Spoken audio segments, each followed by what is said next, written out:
In January 1998, the sleepy English town of Malmesbury found itself suddenly thrust into the global spotlight. Reporters from around the world descended on the small Wiltshire parish, all clamouring to try and get the latest updates as the police worked night and day to try and capture two escaped fugitives who had become unexpected celebrities, national heroes even. The whole thing had devolved into a media circus, with journalists so desperate to get exclusives on the case that some of them resorted to subterfuge, manufacturing fake clues to try and throw their rivals off the scent, while others hovered above the area in helicopters so they wouldn't miss a thing. And all of this in a tiny rural town with a population of only about 5,000 people. Big international news stories like this just didn't happen here. So what the hell was going on? Well, this all started a week earlier, on Thursday the 8th of January. It was just a normal winter's day when a lorry pulled into Newman's abattoir in Malmesbury, and workers began to unload the animals inside. Or at least they tried to unload them. The lorry contained 3 pigs, 5-month-old siblings who were hybrids, half domestic Tamworth and half wild boar. And while they didn't look all that different from your standard Tamworth, they certainly had the temperament you'd expect from a wild animal. The owner of these young pigs, Arnaldo Di Giulio, had already had a nightmare of a time trying to get them loaded. But the abattoir employees were professionals. They wrestled terrified animals through the slaughterhouse doors day in and day out. They had no reason to believe that these pigs would be any different. But they were. As they were being unloaded from the lorry, 2 of the 3 pigs managed to escape the grasp of their would-be killers. But the plucky porcines didn't stop there. If they had, they would have just been recaptured and then taken into the abattoir and turned into sausages. No one would have ever known they'd even existed. That's what happened to the poor one who didn't manage to escape. But not these 2. Chased by abattoir workers, they managed to find a hole in the fence which they squeezed through, but they couldn't stop there. They were still under hot pursuit. So they kept going until they found themselves on the bank of the River Avon. Or one of the River Avons. Fun fact, there are actually 4 rivers in England named the River Avon, and 2 more in Scotland. The word Avon literally just means river. Yes, there are multiple rivers in our country named River. We are a very creative nation. The River Avon the 2 escaped pigs came across is the one that stretches from Gloucestershire all the way to Bristol, where it meets the sea, and from where it takes its nickname, the Bristol Avon, to differentiate it from all the other Avons. These 2 pigs were so desperate to avoid the slaughterhouse that when they came to the banks of the Avon, instead of stopping or changing course, they just kept going, plunging into the freezing cold water and swimming until they reached the far shore. And they still didn't stop, scampering across a football pitch and then up a hill crowned by trees, where they finally found refuge. Hidden in the undergrowth, the Tamworth 2 were safe, for now. But they weren't out of the woods yet, if you'll forgive the pun. They were each worth between £40 and £50, and the owner Arnaldo wasn't going to give up on nearly £100. It's not like he was some big-scale pig farmer who could afford to take that kind of hit. He was a council road sweeper who reared pigs on his small holding as a side hustle, buying them young and fattening them up for slaughter. He'd invested too much into these pigs to let them get away just like that. Despite how much of a media sensation the story of the Tamworth 2 would go on to be, initially they didn't get any attention at all. It's actually not all that uncommon for animals to escape from slaughterhouses, sometimes living wild for weeks or even months before they're recaptured, maybe getting a mention in the local news if they're lucky, but otherwise flying completely under the radar. Very occasionally, one of these escapees will be fortunate enough to end up in an animal sanctuary, but the majority of them will just end up being shipped straight off to the abattoir they escaped from. But every so often, a slaughterhouse survivor captures the hearts and imaginations of the public, and the Tamworth 2 would become one of the most famous examples of that, eventually. But at first, like so many other animals, their daring escape went largely unnoticed. Which isn't to say that no one realised there were a couple of feral pigs on the loose. There were sightings from local residents, including one from a guy named Andrew Hazelhurst, who was out walking his terrier Hamish when he caught a glimpse of the pair, though they soon disappeared when Hamish began trying to chase them.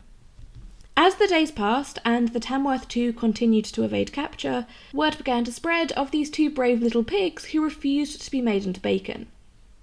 And since it was a slow news week, a couple of national papers, the Times and the Daily Mail, decided that they may as well run pieces on the story.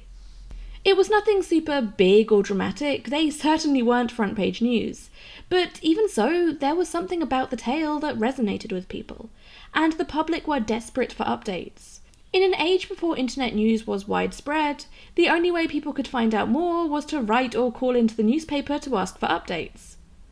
The editors of the papers swiftly realised that this story had legs, and so it wasn't very long before reporters were being sent down to Malmesbury to find the pigs, with every twist and turn being reported across the country to an eager public.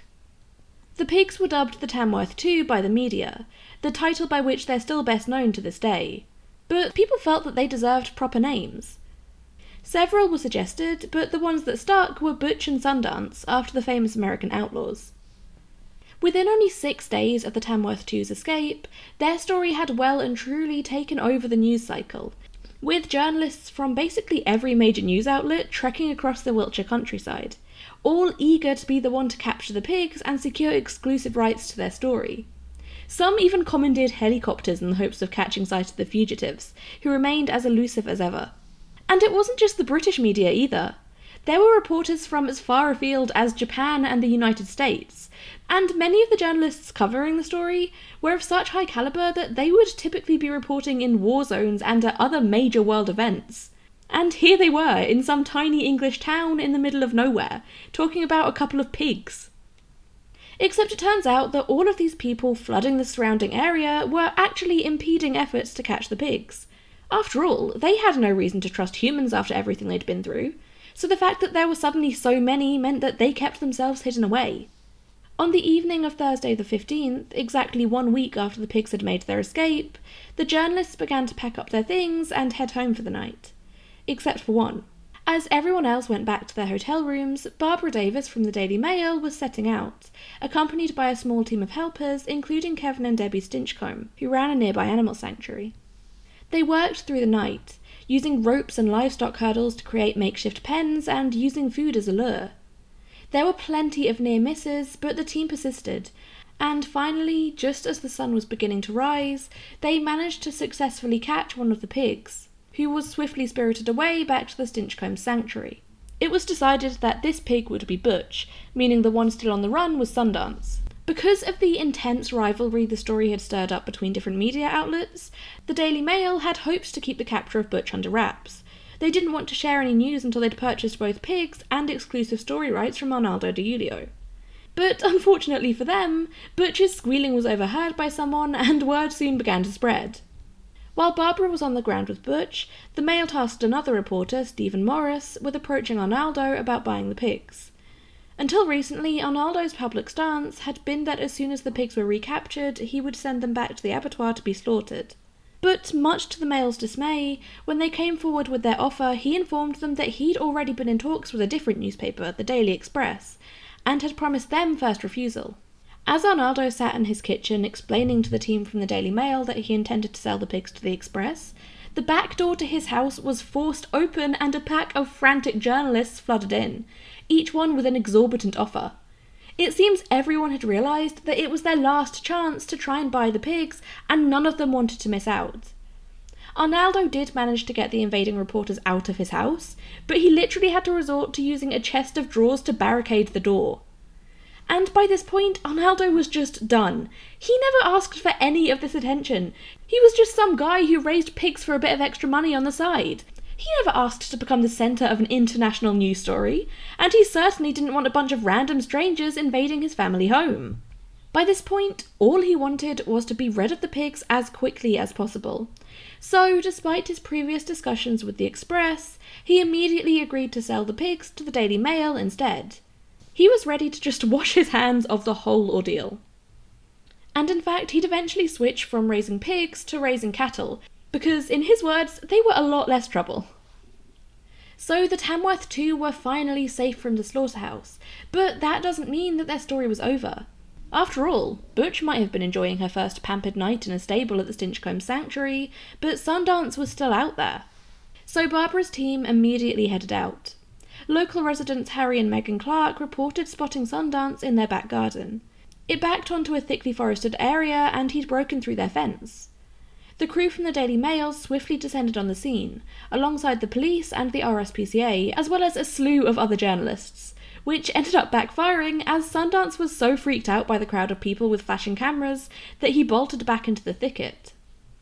He was so afraid that despite being out there all night, they just weren't able to catch him, and in the end the clerks asked everyone to leave because their landscaping had been completely destroyed. A police cordon was maintained around the area though, and the next day the chase resumed. Sundance was now holed up in a forested area on Tetbury Hill.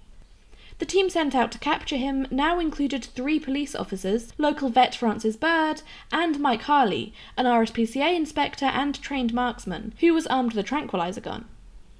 They were determined that this was the day Sundance would finally be caught, no matter what it took. But Sundance was continuing to prove elusive. After 2 hours, the team had to switch tactics, bringing in 2 specialists by the name of Barney and Pepsi. And by specialists, I mean dogs. I don't actually know if these dogs were trained in any way, or just some random pets, but either way, they were enlisted to help flush Sundance out, since it was clear that he was never going to come out of the woods on his own, and the undergrowth there was just too thick to be able to dart him. After another 3/4 of an hour, Sundance finally broke cover with the dogs on his tail. He actually managed to run right past the team that were hunting him and found cover in another wooded area, which might sound like a bit of an own goal, but luckily these woods were a lot less overgrown than the previous one, which meant that Mike Harley could finally get a good aim. But because things could never be straightforward where these pigs are involved, Sundance had to be hit with 3 darts before one of them actually went in. His skin was so thick that the first 2 just bounced right off. But they'd finally done it. As soon as Sundance passed out, the vet rushed onto the scene, inspecting him for injuries and giving him a second injection to reverse the anaesthetic and bring him round. Because of the prolonged hunt, the chase, the tranquilizers, it was decided that Sundance should be taken to a local vet surgery where he would be monitored as he recovered. He ended up spending the weekend there, and he was deemed to be quite stressed, unsurprisingly, but otherwise healthy. So the Tamworth two were finally both safely in captivity, and the brother and sister were finally reunited. That just left the question of where they were going to live from now on. The Daily Mail might have owned them, but it's not as if they could just take the pigs down to London and house them in their head office.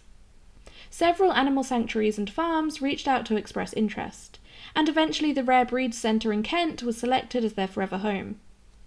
A special enclosure was built for them which was dubbed Tamworth Towers, and because the centre was open to the public, it meant anyone who wanted to come and see them could. And for the rest of their lives, the Tamworth 2 would be the centre's most popular attraction. People would come from all across the country just to see them. Butch and Sundance really did get to live happily ever after. They spent the rest of their lives being loved and pampered in a way that most pigs will never get to experience. Despite being destined for slaughter at only 5 months old, the two were able to grow old, another thing that most pigs never have the chance to do. Butch passed away on Friday the 8th of October 2010.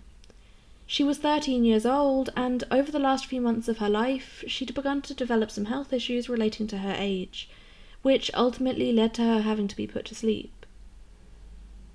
Butch and Sundance had been born in the same litter. The only time in their entire lives they'd been apart from each other was that brief period in between their captures. Other than that, they'd always been together. Until now. Staff at the Rare Breeds Centre said that Sundance was noticeably quieter after his sister's passing. He only lived for 7 months without her. He was put to sleep on the 23rd of May 2011 at the age of 14. He had been suffering from arthritis since before Butch's passing, and it had gradually gotten worse until he was struggling to just get in and out of his bed. He was on the maximum dose of painkillers possible, but it just wasn't enough to keep him going anymore, and it was decided that the kindest thing that could be done for him was to let him slip peacefully away. Despite the fact that it had been well over a decade since their famous escape, both of the pigs made national headlines when they passed away, and tributes poured in for these two unlikely heroes. Thank you so much for listening to this week's episode of the Animal Nerd Podcast. If all goes to plan, then this episode should actually be going live the day before the 27th anniversary of Butch's capture, and also on my birthday. And here's a fun fact for you. I was actually born while the Tamworth 2 were on the run, and while my mum was in the hospital, she was following the story along with the rest of the country. I like to think that's why I grew up to be such an animal lover and so into sharing their stories, because I was born at the peak of the media circus of it all. It was my first experience of the world, everyone around me was talking about it. I was also obsessed with the film made about them when I was a kid.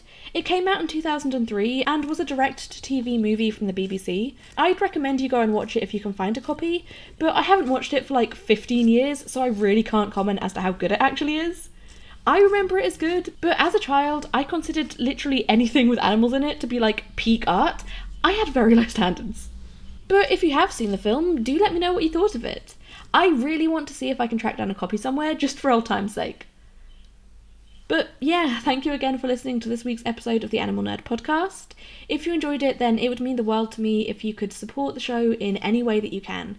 Whether that's rating or reviewing us in your podcast player, liking the video and commenting if you're listening via YouTube, sharing the show with your friends, and subscribing so you never miss an episode. New episodes of the Animal Nerd podcast come out most Tuesdays, health dependent, and any money made through this show is donated to Animal Sanctuary The Little Rescue Zoo. Massive